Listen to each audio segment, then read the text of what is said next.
All right, so these are fancy looking shenanigansy longsword techniques that most of them are in the manuals, but they are pretty difficult to pull off. And personally, I wouldn't try them in sparring. I would need quite a lot more dedicated practice to get those right. It's usually better to stick to the basics. But if you're really advanced, like the historical masters, you could probably pull that off in a real fight. But either way, I think this would look pretty neat in choreography, movies, or video games. So the first one is what's called the Sturzhau in German, or the plunging cut. So I'm going to throw a cut to provoke the defense. As soon as I see that, I'm going to take the false edge and come over top of the guard and strike them in the head.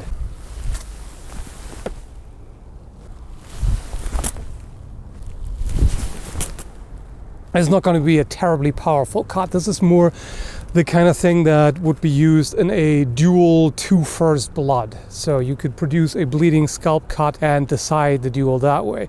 So in a movie or video game context, this works really well because you don't want the fight to be over too soon. So some superficial cuts that still look cool would make a lot of sense. And so in this case, if I do this, I may get like a bit of a bleeding cut to the head, then retreat and continue the fight, and the opponent can just be dramatically wiping off blood off their forehead and continue fighting, that sort of thing. A more lethal way to do this would be, instead of following through with a cut, I'm just going to bind over top of the opponent's blade and come in with a thrust like that.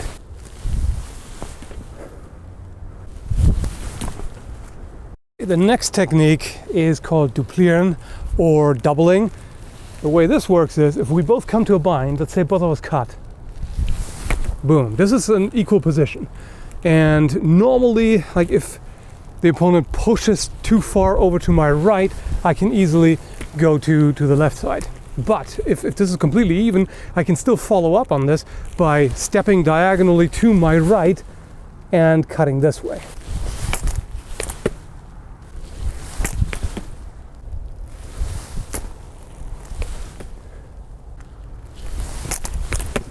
It's not going to be lethal, really, although you can generate some decent power by throwing it that way, because the offhand kind of dips under the main hand, and you can still get some decent amount of power. But this would really be more of an injury that could be dramatic, as opposed to a fight ender.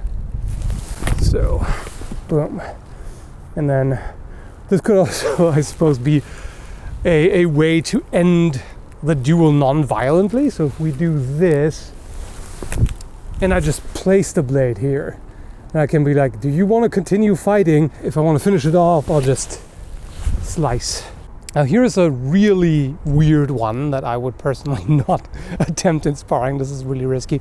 This is basically, if you really want to emphasize how much more skilled one fighter is as opposed to the other in a fantasy scenario or whatever it is, this could work. So I'm going to throw a cut which my opponent is going to attempt to parry, and I'm just going to dip right over top.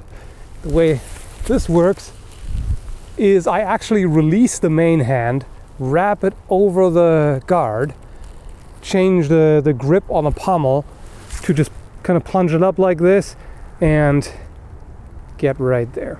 Now this, you don't have to be taller than the opponent. So here, if I'm this short, I can still do this. So pretty weird technique, but could potentially be pulled off. Another one is against a downward cut. I deflect it with the false edge and come in where this work out to the head.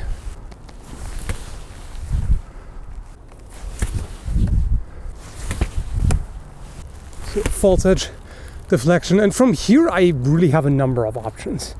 I could also cut to the hand. If I'm fast enough, I could grab the sword and come in for a pommel strike. Again, this I really would not try in sparring / real combat, which I'm not routinely in, needless to say. But in a movie fight, this could look pretty cool.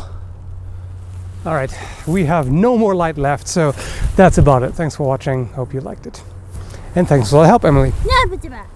I mean words. What?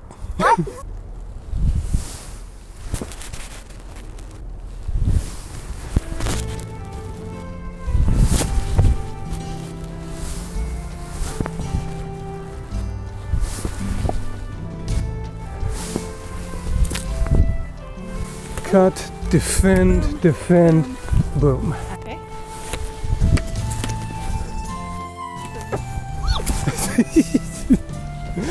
Do it again without squeaking.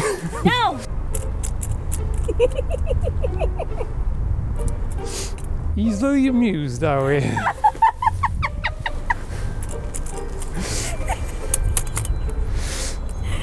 Gauntlets, the most amusing thing in the universe.